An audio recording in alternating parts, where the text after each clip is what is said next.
Live from Fargo and serving you on TV, online, and on the go, this is Valley News Live at 5.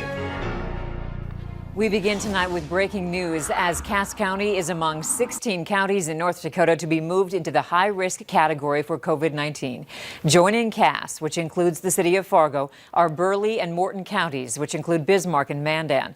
At the high-risk level, businesses are encouraged to require face coverings and calls on them to only allow 25% occupancy with a cap of 50 people. Governor Doug Burgum says the state is averaging 7 deaths a day so far in October and underscored the need to wear a mask.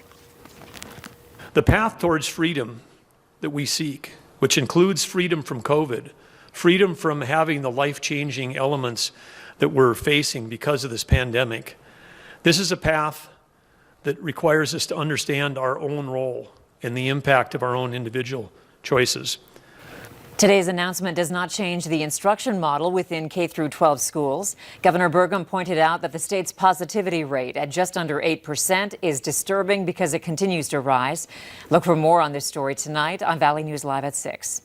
Health officials in North Dakota are confirming 713 new cases of COVID-19, along with 8 more deaths in the state.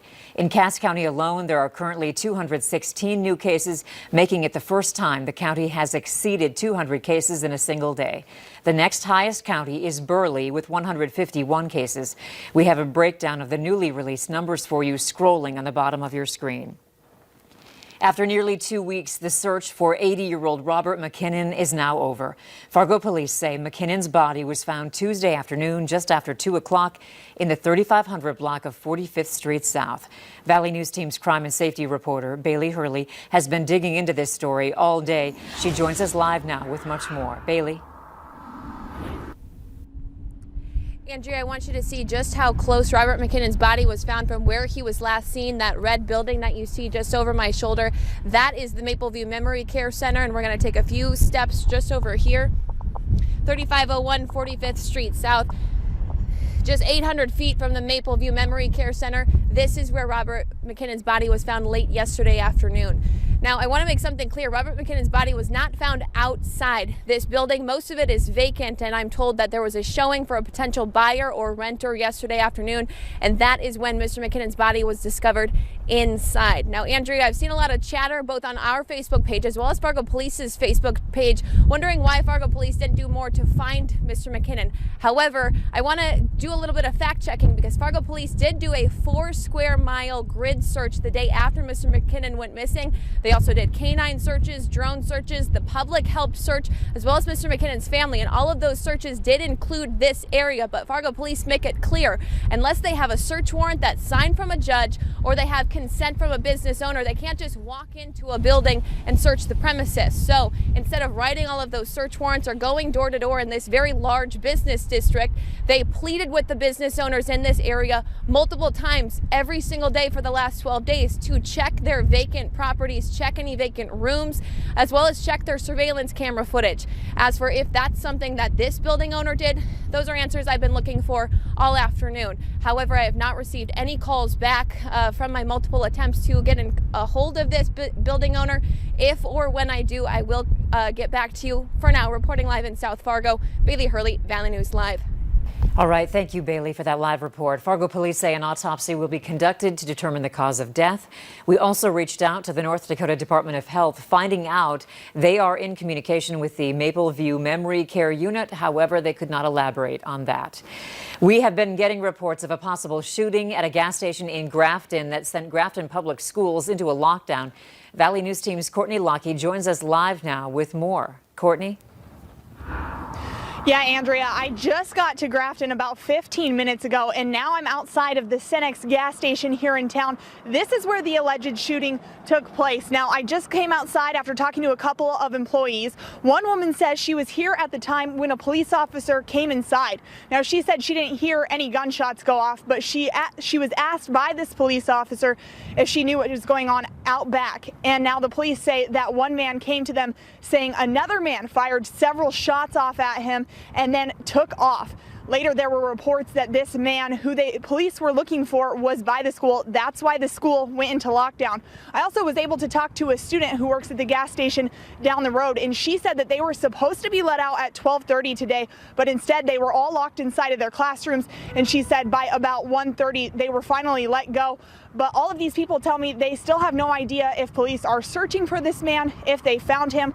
We've put in multiple calls to the county and we haven't heard anything back other than that this incident is under investigation. So we're going to keep calling and talking with people in the area, but that's all we know for now. Reporting live in Grafton, Courtney Lockie, Valley News Live. All right, Courtney, thank you for that. You have probably noticed how raw the wind is, making it feel colder than it's supposed to be outside. Let's get more on that, plus this evening's forecast from Hutch. Our wind, Andrea, continues to be quite gusty, and it approached 50 miles per hour today in Fargo-Moorhead, and it was in those 50-mile-per-hour range down in the Sisseton Hills. Look at the cold air entering the region, 37 in Bemidji, 40s for many of the rest of us as we head into the evening. Here's the latest winds, still gusting to nearly 40 miles per hour for Jamestown, for Fargo, for Grand Forks, and over 40 miles per hour near Sisseton, with the radar showing showers beginning to exit the valley, heading into central Minnesota, where the arrowhead's showing a little bit of blue up there, possibly mixing with a flake or two of snow. Windy right now as the view from the Home of Economy location in Grand Forks, North Dakota. This evening, decreasing winds after sunset. We'll see decreasing clouds and temperatures by bedtime in the 30s. Andrea, it's a cold night in store, and all of this cold air is going to linger. And our next precipitation event on Saturday will give us a reasonable chance for some accumulating snow. It's still a first alert weather day. I'll have the latest on that and the rest of your forecast here in a few moments. All right, thanks, Hutch. Authorities in Nelson County still need your help finding a missing woman. 48-year-old Annie Fitzsimmons was last seen October 4th at a friend's home 4 miles north of Petersburg, North Dakota. Authorities say she left the home on foot. She is 5 feet 2 inches tall, 155 pounds, with brown eyes and red hair. If you have any information on Annie, call the Nelson County Sheriff's Department at the number on your screen. A Moorhead man who allegedly spied on and took photos of a young girl and paid to have sex with another young girl has pleaded not guilty. 46-year-old James Van Raden faces 3 felony charges of patronizing a minor for commercial sexual activity, luring minors by computer, and promoting a sexual performance by a minor. According to court documents, in December 2019, Van Raden responded to an ad on Craigslist, which was looking for a tutor for a 10-year-old girl. During the conversation, Van Raden said he had a very taboo mind and admitted to liking underage kids, among other things. Van Raden will be in court again on November 12th. Early voting is underway in states like Texas and Georgia, and so are the long lines. Both are states that are predicted to be closely fought for the first time in decades. As Omar Villafranca reports, there are also questions of voter suppression. Long lines greeted Texans looking to vote early in the Lone Star State. This is probably the most important election I've ever been a part of, and I want to know that my vote's going to be counted, so I came out the first day. Why wait till last minute? I don't procrastinate. One reason for the long lines, roughly 3 million new voters have registered since the last presidential election.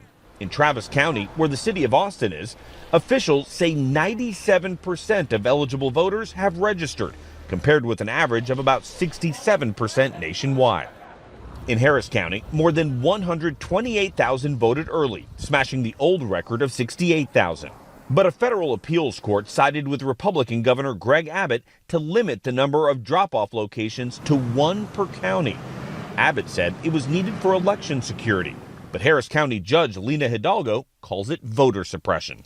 I don't see a legitimate reason. I think it's completely illogical.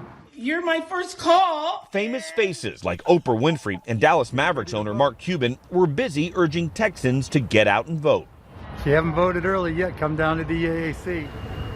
At the State Farm Arena in Atlanta, almost 3,000 people voted early, with lunchtime voters in and out in about 20 minutes.